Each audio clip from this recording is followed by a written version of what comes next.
Assalamualaikum warahmatullahi wabarakatuh.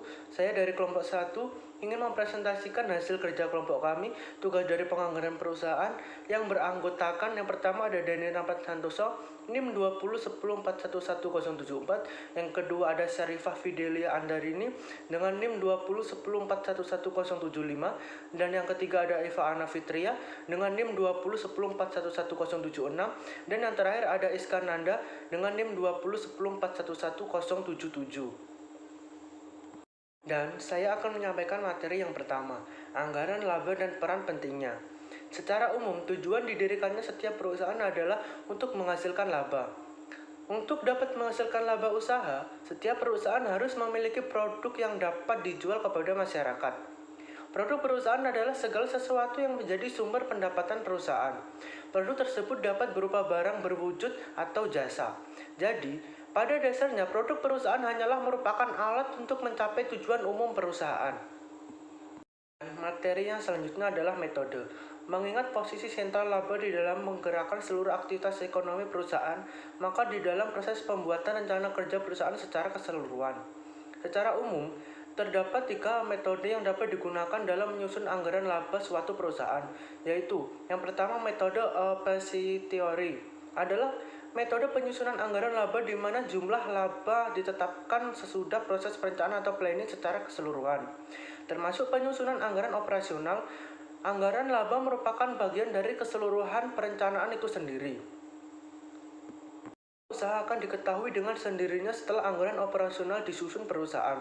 Itu berarti metode ini menggunakan anggaran penjualan sebagai titik tolak penyusunan anggaran operasional. Dan yang selanjutnya, metode a priori adalah metode penyusunan anggaran laba di mana jumlah laba ditentukan terlebih dulu pada awal proses perencanaan atau planning secara keseluruhan. Berdasarkan jumlah laba yang telah ditentukan tersebut, perusahaan membuat anggaran komprehensif. Jumlah laba yang ditetapkan pada awal proses perencanaan akan berpengaruh secara langsung terhadap seluruh anggaran operasional.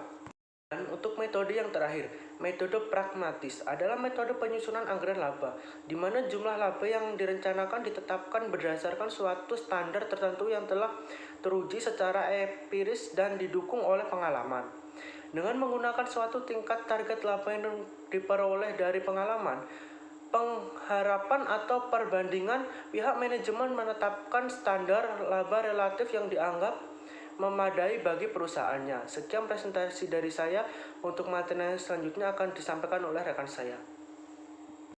Selanjutnya, saya akan menjelaskan tentang format dasar.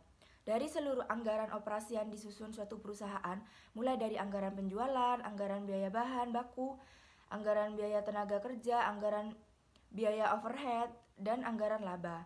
Dalam proses penyusunan anggaran laba, perlu dilihat lagi tentang susunan dan struktur biaya serta jenis persediaan di dalam perusahaan manufaktur. Seperti telah dibahas di dalam bab-bab sebelumnya, bahwa perusahaan manufaktur memiliki struktur biaya dan jenis persediaan seperti terlihat berikut ini, yaitu yang pertama biaya produksi, yang kedua biaya operasional atau komersial, dan yang ketiga yaitu persediaan. Next, selanjutnya saya akan menjelaskan tentang metode posteriori. Metode a posteriori adalah metode penyusunan anggaran laba di mana jumlah laba ditetapkan sesudah proses perencanaan atau planning secara keseluruhan, termasuk penyusunan anggaran operasional. Anggaran laba merupakan bagian dari keseluruhan perencanaan itu sendiri. Selanjutnya akan dijelaskan oleh rekan saya. Terima kasih. Saya akan melanjutkan pembahasan yaitu pada bagian metode pragmatis. Jadi yang dimaksud dengan metode pragmatis adalah metode penyusunan anggaran laba di mana jumlah laba yang direncanakan ditetapkan berdasarkan suatu standar tertentu yang telah teruji secara empiris dan didukung oleh pengalaman.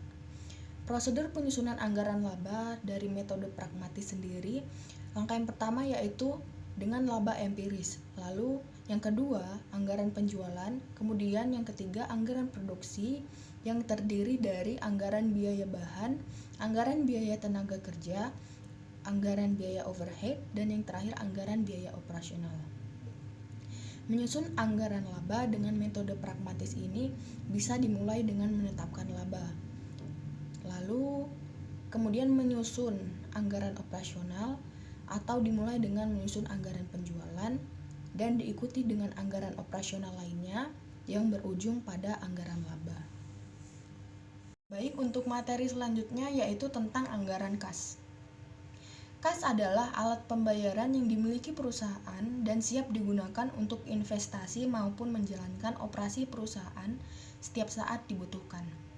Kas ini berfungsi untuk membayar semua aktivitas yang dilakukan perusahaan, baik dalam operasi sehari-hari maupun dalam investasi. Karena itu, penting sekali bagi perusahaan untuk memiliki kas dalam jumlah dan waktu yang tepat, agar kas tersebut dapat dipergunakan secara optimal tanpa mengganggu operasi perusahaan. Nah, sedangkan yang dimaksud dengan anggaran kas adalah prediksi aliran keluar masuknya uang yang direncanakan perusahaan di dalam suatu periode tertentu, beserta penjelasan tentang sumber-sumber penerima dan pengeluaran kas tersebut yang akan diperoleh dari setiap sumber tersebut dan kapan uang tersebut akan diterima. Setiap sumber pengeluaran juga harus dapat dibuat taksirannya tentang berapa banyak uang yang dibutuhkan untuk aktivitas tersebut dan kapan uang tersebut dibutuhkan. Jadi, pada dasarnya tujuan dibuatnya anggaran kas adalah untuk memberikan informasi yang relevan tentang taksiran, penerimaan, dan pengeluaran kas perusahaan pada periode tertentu di masa mendatang. Baik, materi selanjutnya akan dijelaskan oleh rekan saya. Assalamualaikum warahmatullahi wabarakatuh. Di sini saya ingin melanjutkan materi yang telah dijelaskan oleh rekan saya, yaitu format anggaran kas. Format anggaran kas membagi arus ke dalam 3 kelompok sumber, dan untuk yang pertama adalah aktivitas operasi. Aktivitas operasi yaitu berbagai aktivitas yang berkaitan dalam upaya perusahaan untuk menghasilkan produk perusahaan sekaligus upaya yang terkait dengan upaya penjualan produk tersebut. Dan untuk yang kedua yaitu aktivitas investasi.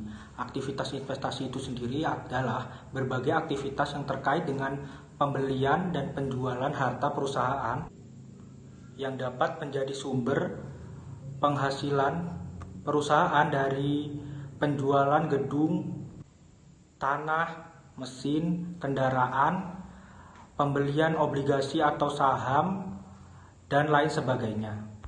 Dan untuk yang terakhir yaitu aktivitas pembiayaan.